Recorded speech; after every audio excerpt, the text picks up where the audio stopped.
Magandang umaga, mapagpalang umaga po sa atin lahat. Ito po sasaing kami dito sa Kawa. Ito yung kasi hindi ko natutunan talaga eh. Ito yung bigas. Ito pinapakuluan pala yung tubig sa Kawa. Ito ang magluluto si Kuya Ungko, yan, kuya namin. Yan yung kuya namin. Ayan.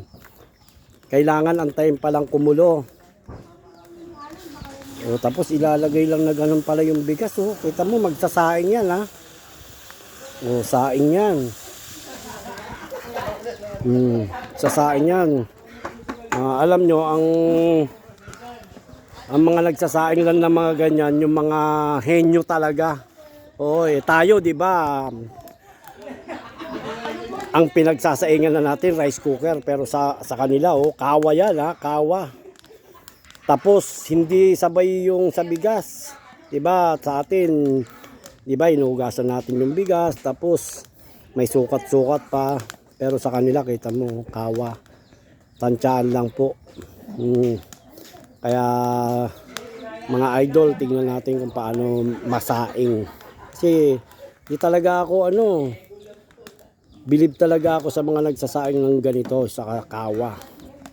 Kita mo sa kawa. Hindi ko alam kasi ang alam ko lang talaga pwede yung kaldero maliit yun, pero yung ganyan nako, hindi yata ako marunong, no? Kaya ito papakita namin kung paano nagsaing ng kasi yung mga ganito lang talaga, yung mga yung mga ninuno natin, yung mga magaling magluto talaga sa mga ganito. Ayan. Yan yung sasaing siya. Ayan, hinahalo-halo pala yun. Para pag hindi hinalo yan, kuya, anong mangyayari? Matitigas yung... Titigas daw yung ilalim. Titigas daw yung ilalim. Ayan ayan yung Dapat ang pinag-aaralan natin. kaya nga, yan yung pinag-aaralan niya. Sabi ko nga Walang takip-takip. oo. Yan yung sabi ko nga, yan yung hindi ko natutunan magluto. Kasi sa akin rice cooker, saka yung maliit na kaldero, pwede sa ulingan, pero yung ganito. Nagluluto lang sa Jollibee, mas malaki pa naman dyan yung pero di kuryente. Di kuryente.